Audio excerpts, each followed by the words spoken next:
Everybody thinks Delaware is a big industrial state, and banking state, and DuPont. We have a $4 billion industry. It's called agriculture in Delaware. And it's mostly, we have more chickens in Delaware, broiler chickens, than you have in the entire Midwest, I think. A ton of news to go over about the fourth stimulus check that I want you to know.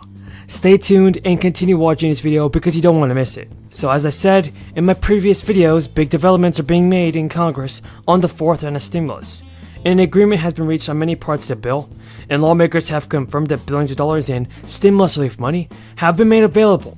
Here it is, folks. Top Senate negotiators have said that they are close to striking a deal to approve $10 billion in additional relief funding. The Senate is now expected to vote on the legislation as soon as next week.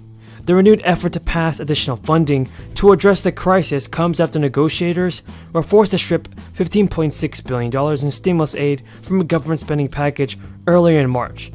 That's over disagreements about how the bill will be paid for. In the days of bipartisan negotiations led by Senate Republican Chuck Schumer and Mitt Romney told reporters that lawmakers had reached an agreement in principle on all of the spending and all of the offsets. Romney said the $10 billion package would be entirely balanced by offsets. It's important to remember also that Romney have also said that the bill would also need to be scored by the Congressional Budget Office before Republicans get on board. President Biden has already urged Congress to act swiftly this week. At the White House, President Biden told lawmakers, "Congress, please act. You have to act immediately, and the consequences of inaction are severe. That will only grow in time." So it doesn't have to be that way, everybody. President Biden is urging Democrats and Republicans to get this done with urgency. And also, Schumer remains confident that the bill will be passed very soon. On the Senate floor, Schumer touted the bipartisan work that the Senate has taken in recent days to approve the additional funding. And during a floor speech, Schumer said the gap has been narrowed greatly, and we are intent on working with Republicans to cross the finish line because this is vital for our country, and we will like considerably more money than our Republican colleagues. Now, like I said, Republicans have insisted for months that any additional crisis relief funding would have to come out of the unused crisis relief money that Congress approved back in 2020 and 2021.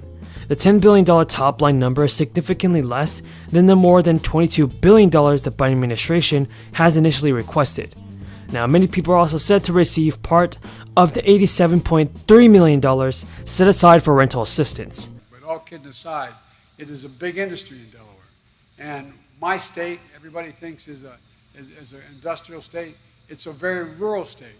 The largest city outside of the main city of Wilmington, Delaware, is almost 150,000 people, is 20,000 people. It's a rural state. And so we understand about getting the rural communities engaged and being able to make it generally. And all that corn in the silos is from farmers within 60 miles of here. Knowing you have a buyer gives farmers something they don't often have: peace of mind, certitude about where their product can be sold and to get a fair price for it.